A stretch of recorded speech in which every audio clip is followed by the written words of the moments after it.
បាទសម្រាប់បងប្អូនដែលចង់ចេះ chatbot បាទដែលចង់ចេះ chatbot ដែលបាទ message ឲ្យ Facebook យើង reply auto នេះបាទចែកម្លែកតិចចុះបាទពេលតែចុច message មកគឺ reply auto ពេល comment មកគឺ reply auto តែម្ដងបាទអញ្ចឹងពេលគេចុចមក step ទី1គេចូលទៅដល់ message ហើយគេសួរសុខទុក្ខហើយក៏អាចទំនាក់ទំនងមក Telegram ផ្ទាល់ក៏បានទំនាក់ទំនងមកលេខទូរស័ព្ទក៏បានគេថាគាត់ពេញចិត្តស៊ីម៉ងបាទគាត់ចុចទៅលើស៊ីម៉ងទៅវានឹង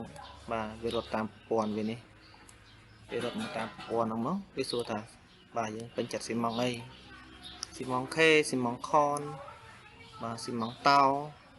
ស៊ីម៉ង Kingdom ស៊ីម៉ង PT ស៊ីម៉ង Oat ស៊ីម៉ង V បាទហើយវានឹង generate ទៅតាមប្រភេទស៊ីម៉ងហ្នឹង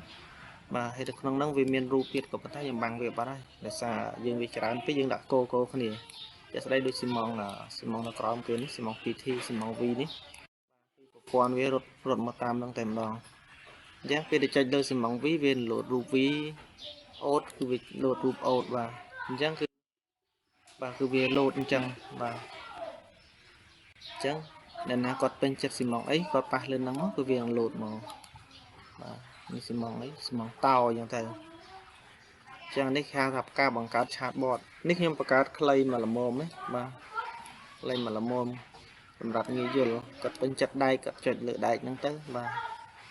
ដែកលក់មិនមកតោនបានទៅពេលតែគាត់ចុចទៅគឺមានការ reply បាទ reply automatic ហើយគាត់ចង់សាងសង់ហ្នឹងមានតម្រូវការសាងសង់គាត់សង់ផ្ទះសង់វិឡាភូមិគ្រឹះរោងចក្រឃ្លាំងផ្សេងហ្នឹងគឺបាទគឺវារត់ទៅ reply auto ធ្វើឲ្យយើងបាទងាយស្រួលអញ្ចឹងនេះគេហៅថាការបង្កើត chatbot